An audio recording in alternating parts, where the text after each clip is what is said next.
Bible in 1 year, Day 4. The Book of Job. Chapter 1. In the land of Uz there lived a man whose name was Job. This man was blameless and upright. He feared God and shunned evil. He had 7 sons and 3 daughters, and he owned 7,000 sheep, 3,000 camels, 500 yoke of oxen, and 500 donkeys, and had a large number of servants. He was the greatest man among all the people of the East. His sons used to hold feasts in their homes on their birthdays, and they would invite their 3 sisters to eat and drink with them. When a period of feasting had run its course, Job would make arrangements for them to be purified.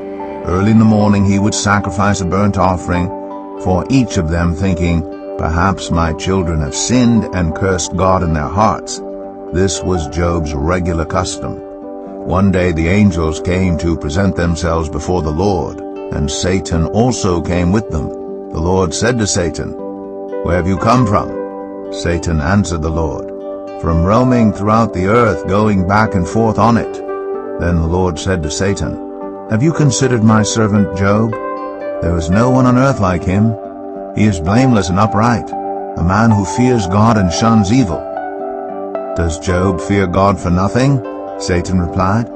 "Have you not put a hedge around him and his household and everything he has? You have blessed the work of his hands, so that his flocks and herds are spread throughout the land. But now stretch out your hand and strike everything he has, and he will surely curse you to your face."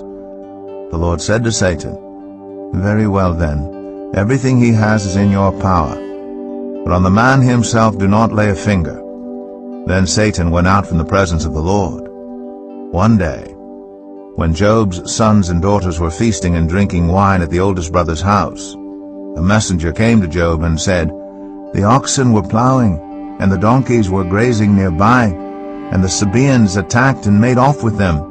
They put the servants to the sword, and I am the only one who has escaped to tell you." While he was still speaking, another messenger came and said, "The fire of God fell from the heavens and burned up the sheep and the servants, and I am the only one who has escaped to tell you." While he was still speaking, another messenger came and said, "The Chaldeans formed 3 raiding parties and swept down on your camels and made off with them. They put the servants to the sword, and I am the only one who has escaped to tell you."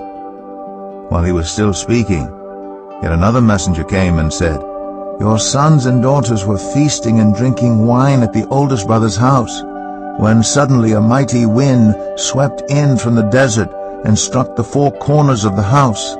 It collapsed on them, and they are dead, and I am the only one who has escaped to tell you." At this, Job got up and tore his robe and shaved his head. Then he fell to the ground in worship and said, "Naked I came from my mother's womb, and naked I will depart. The Lord gave, and the Lord has taken away. May the name of the Lord be praised."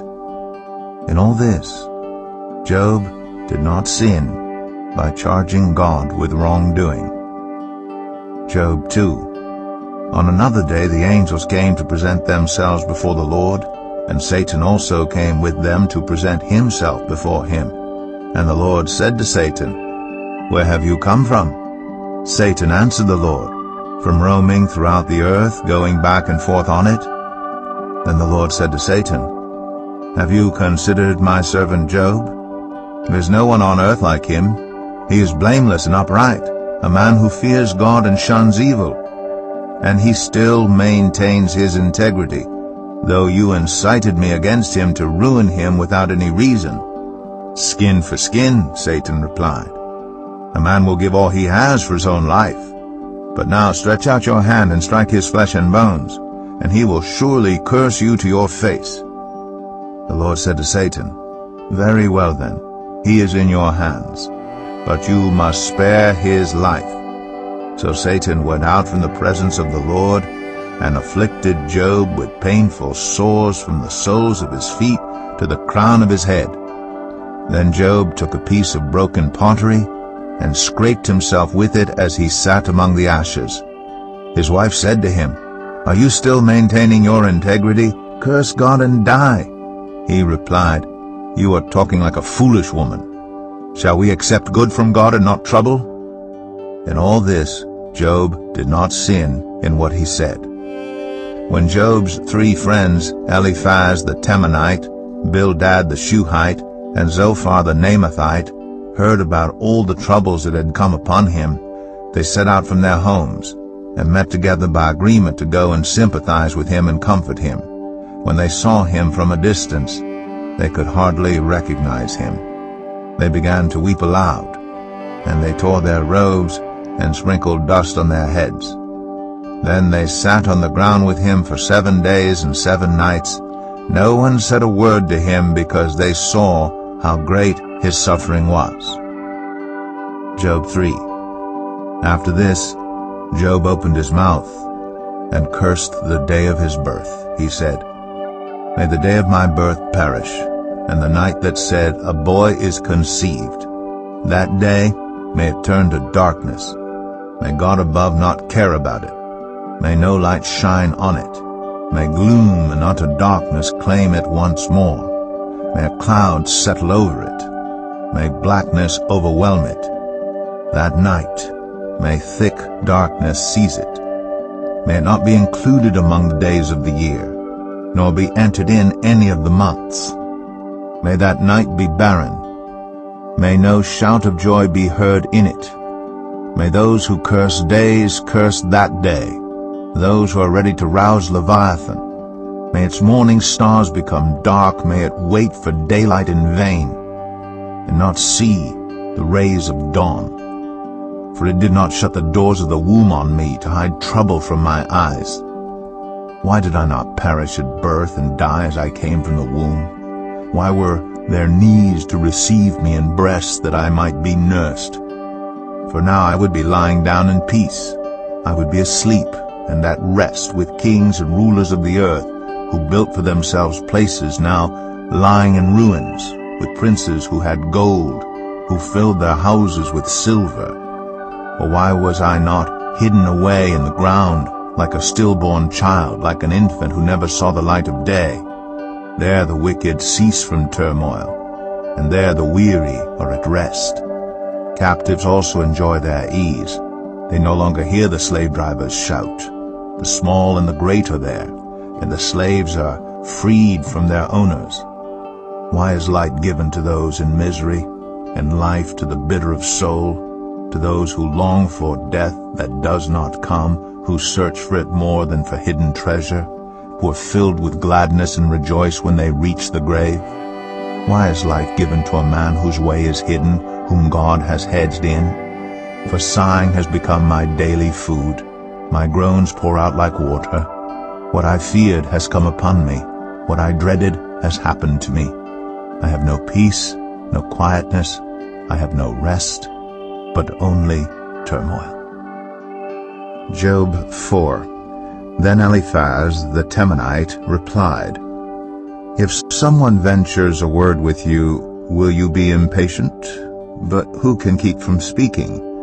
Think how you have instructed many, how you have strengthened feeble hands.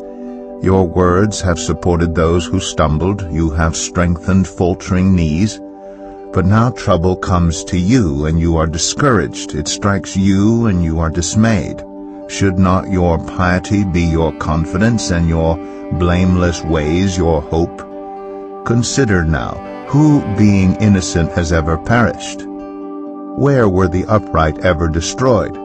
As I have observed, those who plow evil and those who sow trouble reap it.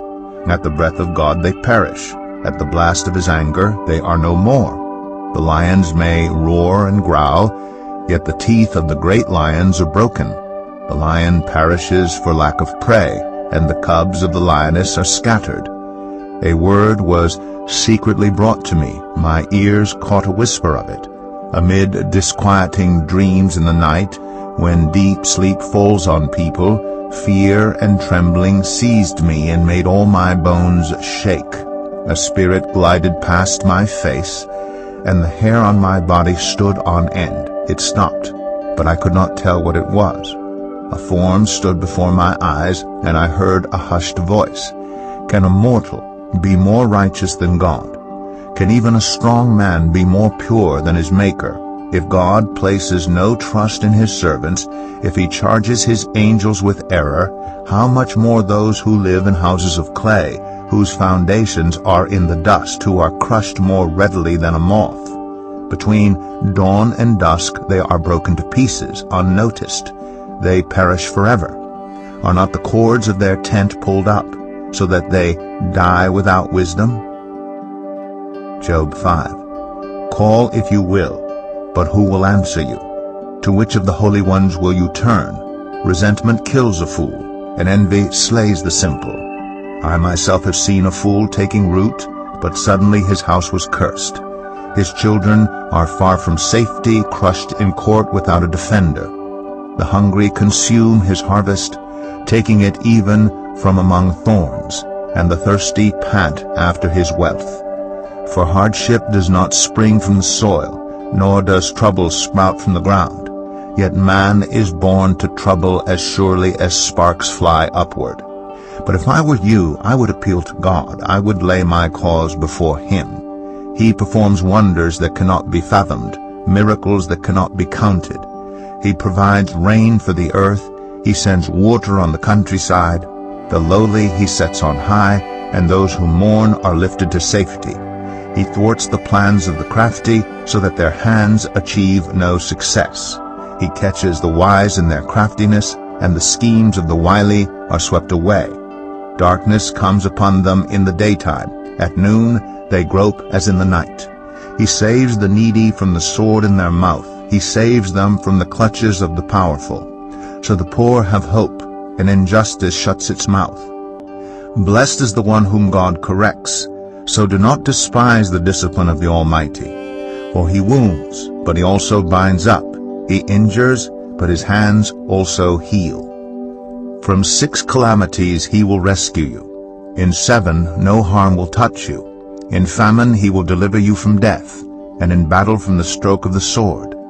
You will be protected from the lash of the tongue, and need not fear when destruction comes.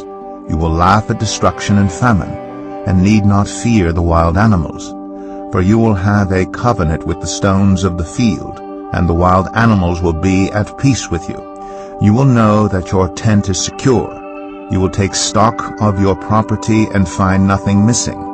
You will know that your children will be many, and your descendants like the grass of the earth. You will come to the grave in full vigor, like sheaves gathered in season. We have examined this, and it is true. So hear it, and apply it to yourself.